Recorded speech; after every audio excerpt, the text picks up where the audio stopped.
Bom, eu estou de volta aqui para liberar mais uma palavra de Deus ao seu coração. Nós temos ministrado algumas palavras no culto e tem algumas palavras que eu sinto a necessidade de trazer um resumo dela, trazer a essência dela aqui para esse nosso tempo aqui no nosso canal do YouTube, também no Facebook, onde quer que os nossos vídeos, nossas palavras vão sendo liberadas.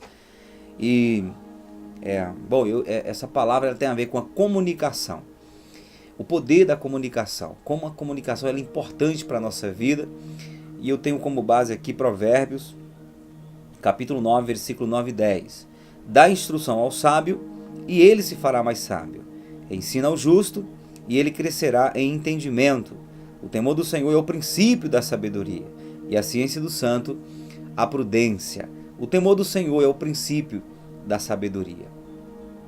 Nós precisamos ter temor de Deus, que vai trazer sobre nós a sabedoria. E quando falamos de sabedoria, há uma curiosidade no ar, porque muito se confunde sabedoria com conhecimento e inteligência. E sabedoria e conhecimento e inteligência são três coisas distintas. Conhecimento, você sabe que é o acúmulo de informação que você recebe ao longo da sua vida, da sua experiência de vida, daquilo que você estuda. Inteligência é você entender as coisas, é ligar os fatos, compreender aquilo que você tem de informação. Sabedoria seria você aplicar para a sua vida aquilo que você entendeu pelo acúmulo de informações e você aplica para a sua vida. Isso se torna sabedoria. Então sabedoria é mais uma obediência àquilo que você entendeu, àquilo que você conhece, do que propriamente ter informações ou entender as coisas. Está ligado à obediência. Exemplo, um médico que você, por exemplo, se consulta com ele. E você está ali no escritório do médico, no consultório do médico, e ele vai explicando para você que você não deve fumar, porque isso vai fazer mal para a sua saúde, para o seu pulmão. E também você não deve beber, porque isso vai naturalmente prejudicar a sua saúde. Daqui meia hora, ao sair do consultório, você percebe aquele médico saindo com um cigarro na boca, na mão, fumando. E outro dia você encontra com ele num bar, bebendo, bêbado, e então você conclui que, apesar de aquele médico ter muitas informações e ser muito inteligente, não é sábio, porque ele não consegue aplicar para a sua própria vida aquilo que ele entendeu por meio das informações que recebeu. Assim também um instrutor de autoescola que ensina você que não deve atravessar o sinal vermelho, não deve entrar pela esquerda sem dar o sinal, não deve parar e estacionar o carro em lugar de cadeirante, enfim.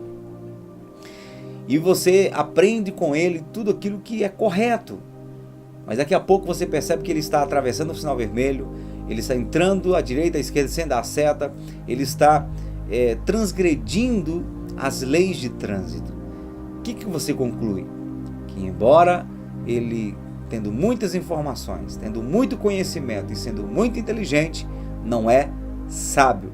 Então, quando Salomão vem nos ensinar a respeito do temor de Deus como o princípio da sabedoria, ele deixa claro que a sabedoria está mais ligada à obediência, ao respeito a Deus, do que à inteligência e o conhecimento. E é disso que eu quero falar, a comunicação que nós podemos liberar com sabedoria, mas não somente sinalizada por meio de palavras bonitas, por meio de discurso, mas por meio de um estilo de vida que nos leve a ter coerência com o nosso discurso.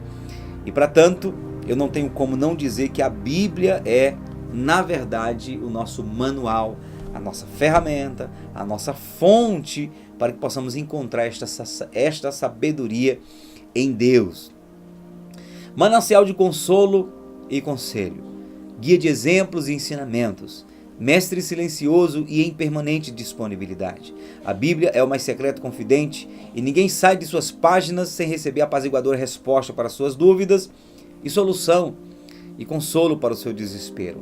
A Bíblia é a inerrante palavra de Deus. Ela é a fonte de onde podemos tirar toda capacidade e habilidade para que então possamos ter o temor do Senhor.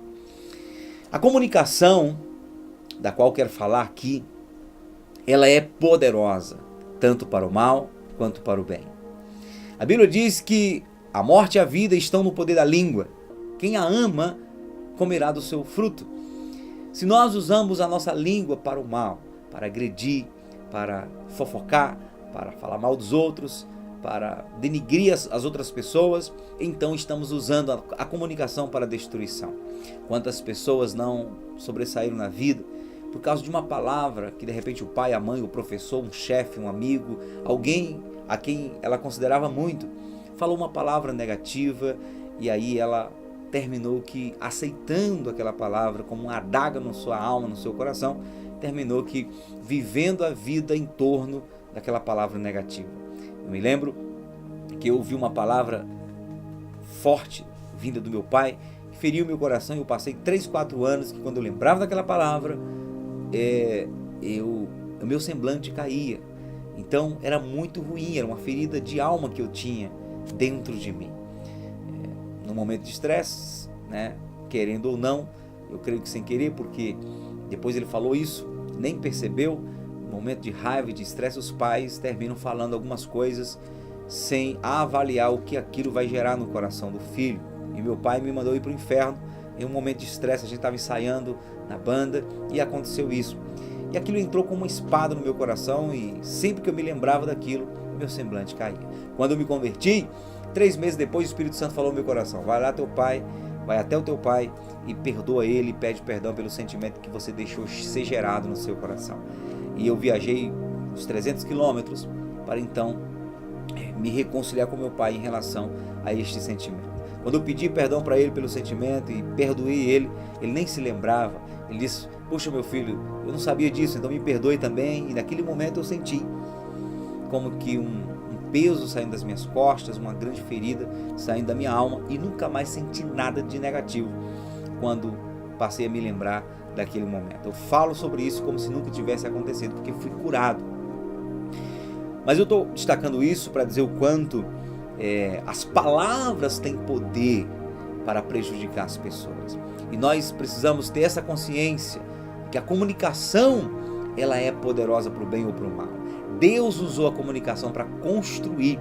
O Evangelho de João, capítulo 1, versículo 1 em diante diz: no princípio era o Verbo, e o Verbo estava com Deus, e o Verbo era Deus. Verbo é palavra. Ele estava no princípio com Deus. Todas as coisas foram feitas por Ele, pelo Verbo, e sem Ele, nada do que foi feito se fez. Então Deus usou o verbo, a comunicação, a palavra para construir, e é isso que nós precisamos fazer. Usar a palavra para construir, para promover construção, vida no coração das outras pessoas. Você tem usado os seus lábios, tem usado a sua língua para o bem ou para o mal?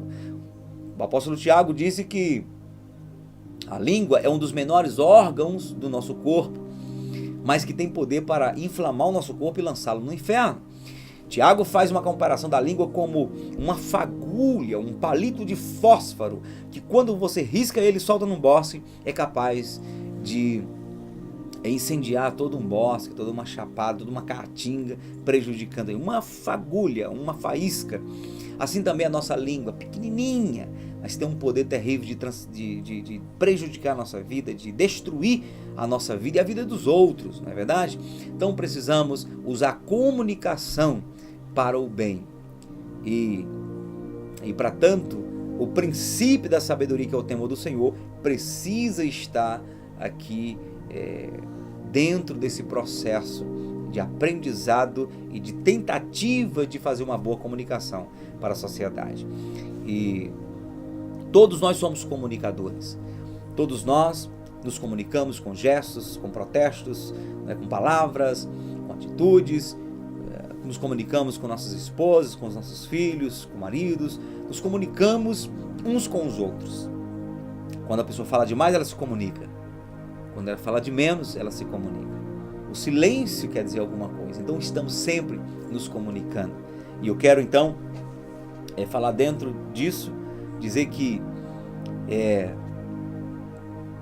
a Bíblia é a base que devemos usar para que nós possamos então ter uma boa palavra nos nossos lábios para abençoar outras pessoas. Estou falando da comunicação, do poder da comunicação. E estou trazendo essa questão do temor de Deus para que, enfim, você vai entender que não basta você ter uma boa comunicação no quesito falar, mas uma comunicação no estilo de vida. Alguém disse: o que você faz me soa tão alto aos ouvidos que tenho dificuldade de ouvir a tua voz. Então, o que nós fazemos também é uma comunicação, e ela é mais forte do que o grito da nossa voz. Quando você fala muito e grita muito dentro de casa, você pode ter um nível de influência, mas quando você assume um estilo de vida, aquilo vai sobrepor ao que você fala. Porque no final das contas, as pessoas vão ter a tendência de seguir mais o que você faz do que seguir o que você fala. Não é verdade? E eu quero te dar aqui 3 pontos importantes que eu quero destacar aqui a respeito da Bíblia, como a Bíblia é importante para a nossa vida quanto comunicadores. E eu quero destacar 3 pontos. E o primeiro que eu quero destacar aqui é o seguinte: a Bíblia é poderosa para santificar as nossas vidas, e nós precisamos ser santificados. A palavra santidade quer dizer separado do mundo, separado não do mundo cosmo, mas do mundo sistema pecaminoso. E quando você é santificado, santifica as intenções, as motivações do teu coração, então a tua comunicação, ela passa a ser uma comunicação sadia. Por quê? Porque alguém está olhando para você e percebe que você é transparente, você vive aquilo que você fala, você não tem dupla personalidade. Não é? Onde é que a Bíblia entra aí? Onde é que a Bíblia entra no quesito santidade? Porque santidade não é a imagem de uma figura angelical com auréola sobre a cabeça, uma figura de um monge que não toca em ninguém, que ninguém lhe toca. Não, santidade é separado. Quando, por exemplo, você deixa de fumar, você está santificando o seu corpo. Quando você deixa de beber bebida alcoólica, você está santificando o seu corpo. Quando você para de trair seu cônjuge, seu parceiro, né, sua parceira, de trair o seu namorado, seu noivo, sua noiva, trair o esposo, a esposa, você está santificando sua vida. Quando você para de falar palavrões, você está santificando a sua língua. Quando você para de olhar para aquilo que não deveria, você está santificando seus olhos. Quando você para de ouvir aquilo que você não deveria, você está santificando os seus ouvidos. Então a palavra santidade é separado. E você pode sim ser alguém separado do sistema pecaminoso do mundo e viver uma vida dedicada ao que é certo, dedicada a Deus. E onde é que a Bíblia entra aí? A Bíblia entra porque só ela tem o poder de nos santificar. É igual uma água que você joga num copo sujo e aquela água ela vai jorrando e vai forçando aquela sujeira a sair de dentro do copo. Então, em João capítulo 17, versículo 17, o Senhor Jesus fala: Pai, santifica-os na verdade, a tua palavra é a verdade. O rei Davi fala em Salmo 119, versículo 9, como é que o jovem pode purificar o seu caminho? Observando conforme a tua palavra. E ele completa dizendo no versículo 11, escondi e guardei a tua palavra no meu coração, para eu não pecar contra ti. Então a palavra de Deus, ela tem poder para santificar as nossas vidas. Lâmpada para os meus pés é a tua palavra e luz para o meu caminho, dizia o rei Davi. Então, primeiro ponto, a Bíblia tem poder para santificar as nossas vidas. E é importante a gente se santificar. Quando você olha, por exemplo, os artistas de televisão, os grandes ícones famosos da área da música, os artistas de Hollywood. Eu me lembro que me decepcionei quando eu soube na minha adolescência que o Jean-Claude Van Damme era viciado em drogas. Ele era o meu ídolo. Naquela época chamava muita atenção dos adolescentes, dos jovens, o Kung Fu, a maneira como ele lutava e tantos outros. Quando a gente ficava sabendo, por exemplo, aí na atualidade, Justin Bieber, né, que um menino que começou na música, um artista, começou a arrebanhar multidões, daqui a pouco entra na adolescência, na juventude e começa a fazer besteiras decepcionantes. Quando vem para o Brasil é contratando prostitutos para ir para o camarim dele, para o quarto dele, para o hotel dele, e aquela coisa nojenta, drogas envolvidas pelo meio, e como isso decepciona a gente. E isso é falta de santidade. Principalmente quando você passa a ter uma influência sobre pessoas, você precisa ser transparente, viver uma vida de santidade, separado do mundo, para influenciar as pessoas para o bem. Porque quando você se destaca, quando você tem uma certa voz na sociedade, tudo que você faz influencia as pessoas para o bem ou para o mal. tão importante ler a Bíblia, porque a palavra de Deus, ela vai santificar o nosso coração. Daí você vai experimentar algo tremendo, que as pessoas pensam que a gente vive assim com aquela dor, com aquele peso, ai, que coisa difícil é viver na santidade, coisa difícil é dar as costas para o mundo, para as insinuações. Não. Quando nós estamos cheios da palavra de Deus, somos santificados de dentro para fora. O nosso prazer é outro, o nosso prazer é naquilo que agrada a Deus. Não dá para a gente sentir prazer e se sentir à vontade naquilo que é o mundo, que é pecado. É igualmente você, por exemplo, vestir uma roupa bem branquinha, bem limpinha, e você vai passar perto da lama, e você passa com receio, com medo daquela lama respingar na sua roupinha branquinha, porque te incomoda, você não quer se sujar. Então, quando nós estamos cheios da palavra de Deus, a santidade está em nosso coração, a gente é quem não quer se sujar. Nós é quem não queremos nos expor ao pecado. É uma coisa linda de se sentir, porque só quem está vivendo sabe o que significa. Segunda coisa que a Bíblia tem poder para gerar na nossa vida e nos ajudar a sermos bons comunicadores, é que a Bíblia vai gerar fé no nosso coração. E é importante a gente ter fé. Primeiro, porque nós, sempre, todos nós vamos passar por dificuldades, por adversidades, e vamos precisar ter fé para sair das lutas, sair das dificuldades, das situações. Existem desafios que você olha para a esquerda, olha para a direita, olha para cima, para baixo, não vê uma luz no final do túnel. E aí vai precisar ter fé para acreditar e ter esperança no futuro melhor. Alguém disse que fé é marchar, fé é escalar sem escada, e fé é marchar quando a razão e a lógica dizem fique onde está. O autor aos Hebreus vai dizer que fé, no capítulo 11, é o firme fundamento das coisas que se esperam e a certeza das coisas que não veem.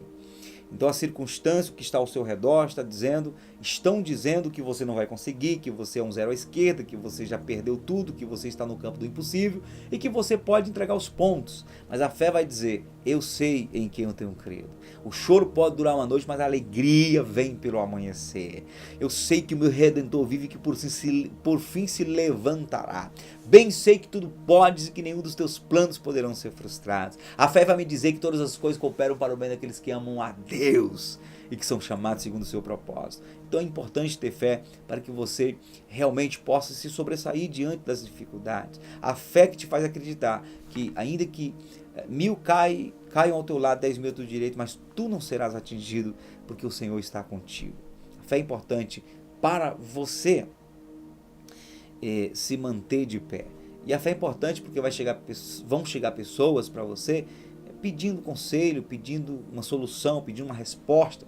E você precisa liberar uma palavra de fé para ajudar as pessoas a se saírem de suas dificuldades, crendo em Deus. Crendo em Deus. E como é que eu conquisto essa fé? Romanos 10:17. A fé vem pelo ouvir e ouvir a palavra de Deus. E o terceiro ponto é que a fé gera edificação em nós, edifica a nossa vida. Em Mateus capítulo 7, versículo 24, vai dizer: todo aquele, pois, que escuta as minhas palavras, é o próprio Jesus falando, todo aquele, pois, que escuta as minhas palavras e as pratica, põe em prática, obedece, será semelhante ao homem prudente que edificou sua casa na rocha. Vieram as chuvas, bateram os rios, os ventos contra aquela casa, e não caiu porque estava edificado sobre a rocha. Ouvir a palavra de Deus e colocar em prática, ou seja, trazer o temor do Senhor, respeitar o que Deus está dizendo, faz com que a tua casa esteja edificada na rocha. Do contrário, aquele que escuta as minhas palavras, disse Jesus, e não pratica, será semelhante ao homem imprudente, que edificou sua casa na areia. Vieram as chuvas, correram os rios, bateram contra a casa, caiu e grande foi a sua queda. Por quê? Porque a sua casa estava edificada na areia. E significa que ele ouvia a palavra, mas não praticava. Não tinha temor do Senhor. Não tinha, portanto, sabedoria. Então, quando nós trazemos a Bíblia Sagrada para dentro de nós, nós temos a oportunidade tremenda de ter a nossa casa edificada na rocha. E casa, na Bíblia, não são 4 paredes, é família, é a nossa vida espiritual. Isto é casa para Deus. E se o Senhor não edificar a tua casa, a tua família, a tua vida, em vão trabalham os que edificam. Não é verdade? Então vai ser importante porque você vai ter uma vida edificada, firme, não vai se abalar com nada, com as crises. As crises estão aí. Nós estamos vivendo um tempo em que o divórcio, por exemplo, passou a ser uma solução para os casais. Teve problema, vamos divorciar. Problema, divórcio. Então tem sido uma solução para os casais, o divórcio. E quando você está com sua vida edificada na palavra de Deus, você não vai cair diante desse vendaval, desse vento que sopra contra seu casamento e sua família. As pessoas estão caindo às milhares nas drogas, indo para a Cracolândia e para os locais onde as pessoas estão se entregando aos vícios. E esses ventos querem bater a porta da tua casa, querem bater a nossa porta, a nossa família. E o que vai nos sustentar diante de Deus, firmes de pé, é sermos edificados pelo poder da palavra de Deus. Então eu quero te motivar a ler a palavra, ouvir a palavra, meditar na palavra e trazer a palavra para uma prática, uma praticidade diária. Isso vai ser bênção porque vai edificar a sua própria vida e você terá a palavra de Deus para se comunicar bem com as outras pessoas. Em Colossenses capítulo 4, versículo 6, vai dizer que a nossa palavra deve ser agradável, temperada com sal, trazer equilíbrio. Em Efésios capítulo 4, 29, vai dizer que não sai da nossa boca nenhuma palavra torpe, mas somente aquelas palavras que vai promover edificação para aquelas pessoas que estão nos ouvindo. Então, como que eu vou conseguir fazer isso? Com a Bíblia Sagrada, com a palavra de Deus dentro de mim. Jesus fala no capítulo 12 de Mateus, versículo 34 em diante, ele vai dizer: raça de víboras, como podeis falar boas coisas sendo maus? A árvore boa não produz fruto ruim, nem a árvore má produz fruto bom. Porque do que há em abundância no coração, disso fala a boca. E Jesus vai dizer que de toda palavra ociosa e frívola que sair da nossa boca, nós vamos dar conta no dia do juízo. Porque por tuas palavras serás justificado e por tuas palavras serás condenado. Quando você santifica seu coração com a Bíblia, é claro que tua boca será o que sai dos seus lábios serão frutos que identificarão quem você é por dentro. Você olha para grandes comunicadores, por exemplo, do rádio, da TV, e eles estão se comunicando ao vivo, ali, com palavras belas, bonitas, carinhosas, motivadoras. Aí alguém entra ao vivo e começa a denegrir a imagem daquela pessoa, começa a irritá-la, daqui a pouco ela sai do pedestal, ela sai do equilíbrio e começa a entrar na emoção e começa a liberar as mais fortes palavras, as mais chulas palavras, mais nojentas palavras, de xingamentos, de palavrões, palavras torpes, vulgares, e discutindo com os ouvintes, ou seja, ela no momento da espontaneidade, ela colocou para fora o que de fato ela tinha dentro dela, porque nesse momento você vai mostrar quem você é. Por isso que é importante você santificar o seu coração, porque nos momentos de adversidade você vai reagir às circunstâncias de maneira que agrade a Deus, porque é Deus dentro de você te ajudando a agir, porque o que tem dentro de você é a palavra de Deus e não o veneno desse mundo. Então, a Bíblia tem poder para nos santificar, para gerar fé e para edificar a nossa vida. E eu quero que você tome essa palavra para você, pegue para edificar sua vida, sua casa, sua família e também reproduzir para outras pessoas. Porque tem muita gente olhando para você, esperando que você abra a boca e fale alguma coisa boa para ela. Esperando que você tome certas atitudes que inspire essas pessoas. Termino com a palavra que Jesus fala no capítulo 5 de Mateus, quando ele diz: vós sois a luz do mundo, não se pode esconder um candeeiro em algum lugar, tem que colocar no lugar onde ele vai estar iluminando toda a casa. Assim resplandeça a vossa luz diante dos homens, para que vejam as vossas boas obras e glorifiquem o Pai que está nos céus. Que assim seja com você, que assim seja comigo e que juntos possamos promover edificação para a nossa sociedade. Que Deus te abençoe e imprima dentro de você o temor do Senhor, que é o princípio da sabedoria. Deus abençoe.